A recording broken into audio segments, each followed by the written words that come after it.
Bonjour à tous. Juste avant de commencer cette conférence de presse, je voulais juste m'exprimer et donner deux, trois mots. Je pense que tout le monde a eu l'information. Voilà, ça y est, c'est officiel. Je vais être un joueur du Real Madrid pour les 5 prochaines saisons minimum. C'est un immense plaisir, un rêve qui se réalise, beaucoup d'émotions. Je suis très très content, libéré, soulagé, extrêmement fier de pouvoir arriver dans ce club où j'ai toujours rêvé être. Un grand merci. C'est sûr que j'ai beaucoup d'excitation à l'idée d'arriver dans ce grand club, dans le meilleur du monde. J'arrive là-bas avec beaucoup d'humilité. Je voudrais remercier toutes les personnes qui m'ont envoyé pas mal de messages, toutes les personnes qui m'ont soutenu. J'ai pas pu tout voir, mais le cœur y était. Un grand merci aussi à toutes les personnes qui ont contribué de près ou de loin dans cette opération qui était plus que complexe. Alors là, je remercie toutes les personnes du Real Madrid qui ont travaillé, spécialement le président Florentino Pérez qui a toujours eu confiance en moi depuis le premier jour. Donc c'est un grand jour pour moi. Maintenant, il y a beaucoup d'émotions, mais il faut retourner à quelque chose de plus rationnel. Aujourd'hui, j'ai une responsabilité en tant que capitaine de l'équipe de France. Je pense que ça a pris beaucoup d'ombre sur la sélection. Je sais que pour vous, c'est pas juste. Je vois beaucoup de têtes de gens qui sont venus de loin. Parfois, la vie est injuste, mais je ne répondrai pas aux questions autres que la sélection. C'est pas bien, je le sais, et j'en suis désolé, mais je préfère protéger ma sélection, mon équipe nationale, parce qu'on a un grand été qui nous attend, et ça fait maintenant un petit moment qu'on n'a pas gagné, donc on va essayer de mettre toutes les armes de notre côté pour gagner. Merci à tous. La première question, donc, pour Emmanuel Baranguet de l'AFP. Bonjour Kylian. Commençons alors sur l'équipe de France. Le Luxembourg, c'est un adversaire qui semble très largement à votre portée. Est-ce que l'avancement du Real Madrid est très confiant avant d'affronter cette équipe? Je pense on a toujours la confiance, on va respecter cet adversaire. On est dans une phase de préparation. La meilleure façon de se préparer, bien sûr que c'est gagner, mais c'est aussi d'avoir des repères dans le jeu, des repères en tant qu'équipe, tactiquement, techniquement, avoir des bonnes sensations avec les collègues et continuer de peaufiner cette préparation pour arriver le plus près possible contre l'Autriche le 17. Bonjour Kylian, tout au fond, Arthur Perrault, RMC. On te voit très souriant, ça fait un petit moment qu'on ne t'avait pas vu comme ça. Est-ce que avant l'Euro, le fait que tout ça soit réglé, tu es soulagé? Et dans quel état de forme tu es aussi? On sait que tu as eu une fin de saison où tu as eu un temps de jeu assez irrégulier. Merci. Ah ouais, c'est un grand soulagement, je suis très content. Je pense que c'est des choses qui se voient facilement sur le visage. Comme j'ai dit, c'est quelque chose que j'ai toujours voulu, donc je suis très content. Après la fin de saison, bien sûr, j'ai beaucoup moins joué. Tout le monde sait pourquoi j'ai beaucoup moins joué. Mais c'est comme ça, il faut s'adapter. Il y a des difficultés à surmonter quand tu es un joueur de haut niveau.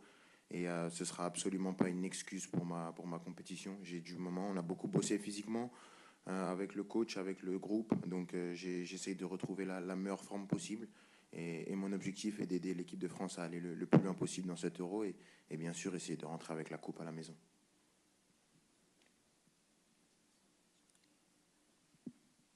Bonjour Kylian, je suis Julien Thomaville, les DNA.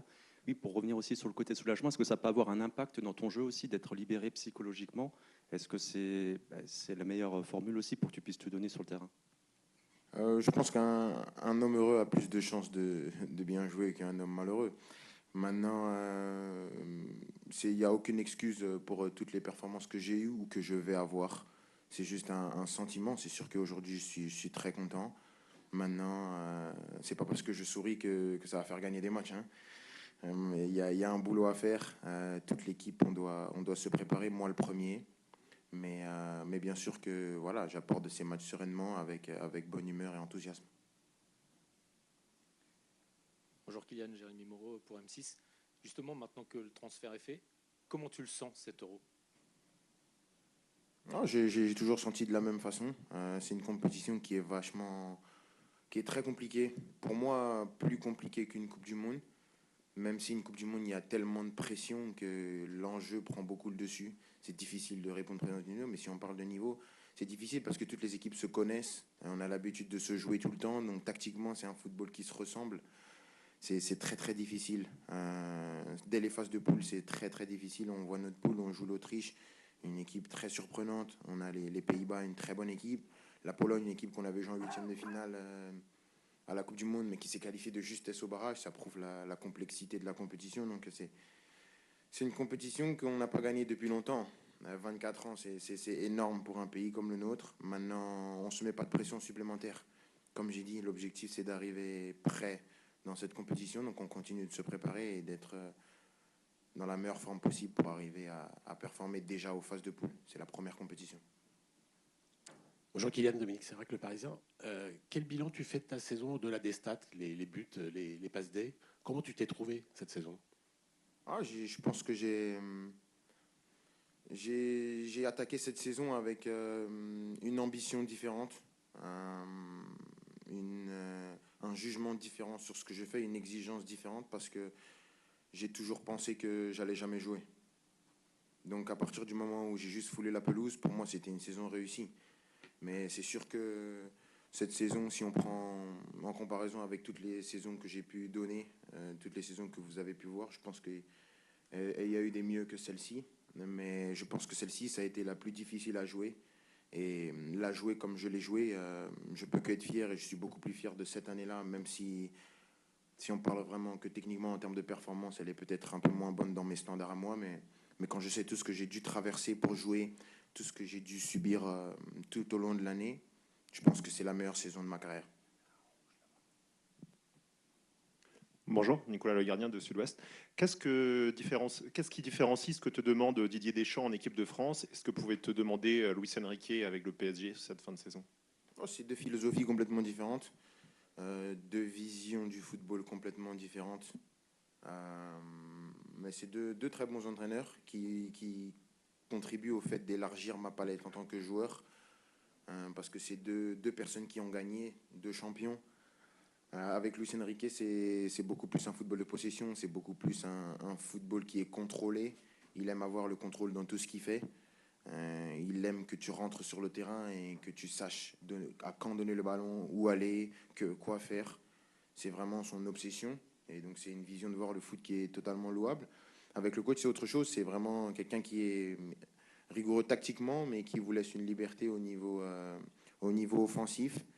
Donc c'est deux manières de voir le foot différentes, et ça a permis aux joueurs que je suis d'engranger beaucoup d'expérience et d'apprendre au quotidien. Comment?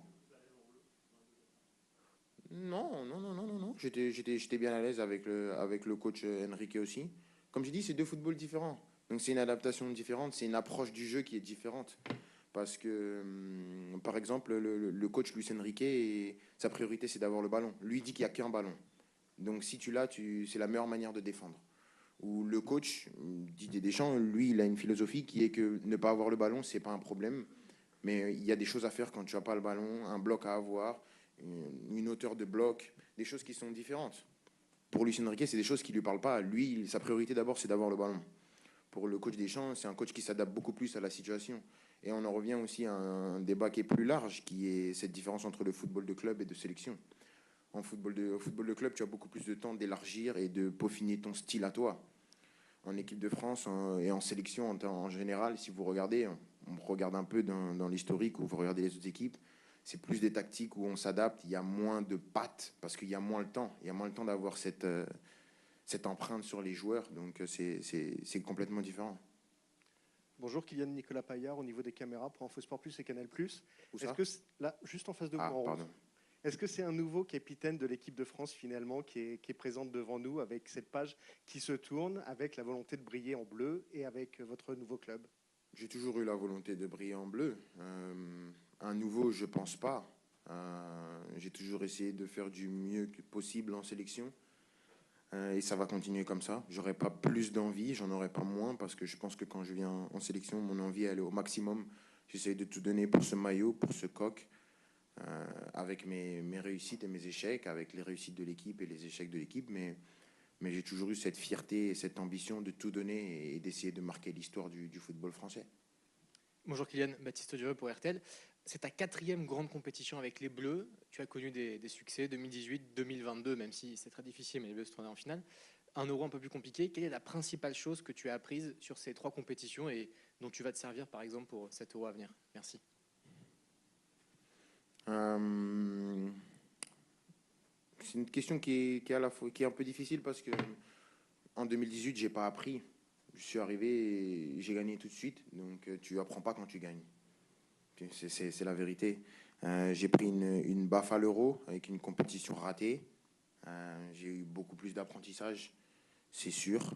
Et donc, je pense que l'Euro m'a servi pour la Coupe du Monde, qui était 1 an et demi après. C'était proche. Donc, je peux dire que la compétition où j'ai le plus appris, c'est l'Euro 2021. C'est sûr, c'est pour moi la grosse tache noire dans mon CV en sélection. Et donc, après la Coupe du Monde 2022, tu apprends aussi, parce que c'est de l'expérience. Jouer une Coupe du Monde, ça t'enrichit en tant qu'homme, en tant que joueur. Mais voilà, on la perd au tir au but. On va jusqu'au bout de ce qu'on peut faire. Je pense que même si on la rejoue, on donne tout, je pense qu'on fait la même chose. Donc c'est compliqué, mais l'euro m'a beaucoup servi et ça tombe bien, on va jouer un euro. Donc je pense que même dans l'état d'esprit, j'ai cet état d'esprit revanchard. Je pense que euh, le joueur que je suis en Coupe du Monde a démontré toute sa qualité. Le joueur que je suis à l'euro a encore tout à démontrer. Donc c'est à la fois excitant, c'est à la fois un challenge aussi individuel et collectif. Parce que comme j'ai dit, ça fait 24 ans qu'on n'a pas gagné l'euro. Et je pense que les gens sont impatients de regagner cette compétition. Bonjour Kylian, Julien Franc pour Radio France. Vous avez dit que vous avez eu peur de ne pas du tout jouer de la saison avec le Paris Saint-Germain. Qu'est-ce qui vous a fait dire ça? Et est-ce qu'il y a eu un moment de bascule justement par rapport à cette situation? Merci. On me l'a dit, on me l'a fait comprendre, on me l'a fait passer par médias interposés, on me l'a dit en pleine face. C'était très clair, on m'a parlé violemment, on me l'a dit. Donc pour moi, j'étais persuadé que j'allais pas jouer. Les gens qui m'ont sauvé, c'est Luis Enrique et Luis Campos, le directeur sportif. C'est eux qui m'ont sauvé.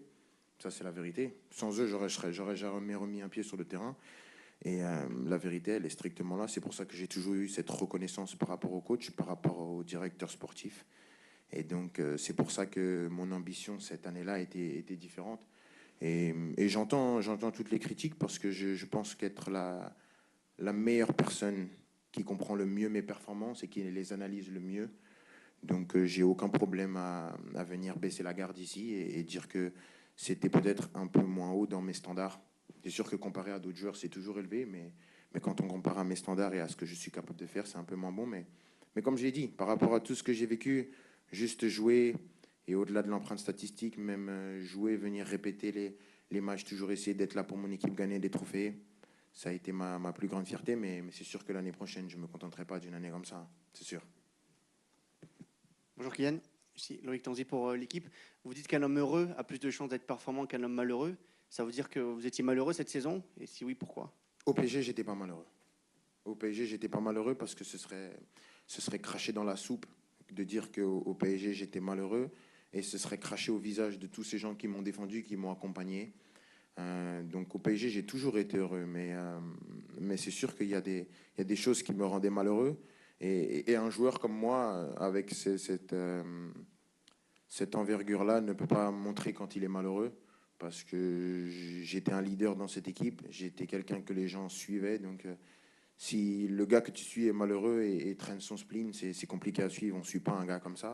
Donc, j'ai essayé d'être le plus positif possible. Et comme j'ai dit, le coach, les joueurs, tous les salariés, tous les gens au club m'ont beaucoup aidé. Donc, ce serait, excusez-moi de l'expression, c'est un peu violent ce que je veux dire, ce serait un peu bâtard de venir et de cracher une fois que j'ai mon nouveau club, dire j'étais malheureux, j'ai jamais été malheureux au Paris Saint-Germain et avec tous les gens qui ont été là-bas, mais il y a des choses et des gens qui m'ont rendu malheureux, bien sûr.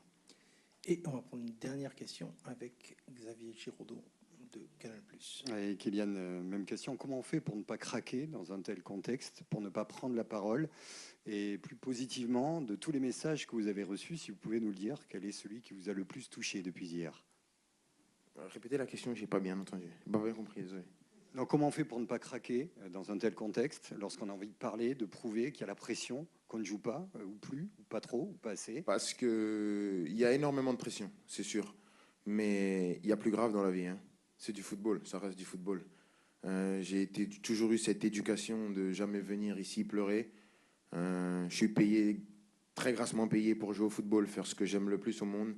Il y a des gens qui font un travail qui est beaucoup plus éprouvant que le mien, qui se lèvent tous les jours pour aller à l'usine. Je ne me lève pas pour aller à l'usine. Alors, ce que j'ai vécu, bien sûr, et je l'ai dit déjà que je souhaitais ça à personne, et je continue de le dire. Maintenant, je trouve que c'est assez déplacé que moi, Kylian Mbappé, je vienne et je me plaigne aux yeux du monde quand je vois ce qui se passe dans le monde actuellement. Il y a des choses bien pires, mais ce n'était pas agréable non plus. Donc, ça fait partie de mon éducation. Je n'ai pas voulu, je ne suis pas comme ça, ce n'est pas ma nature. Maintenant, voilà, peut-être que j'aurais dû, peut-être que c'est une erreur.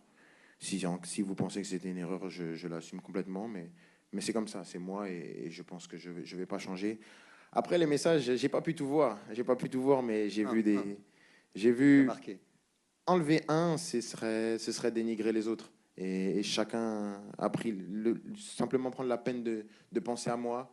Ça me touche et ça me va droit au cœur. Donc c'est sûr qu'on peut penser que j'ai eu des idoles. C'est sûr que j'ai vu Cristiano, j'ai vu des amis, des légendes du club, Sergio Ramos, Casillas, mes futurs coéquipiers aussi, mes anciens coéquipiers maintenant du club, même des gens du monde du football.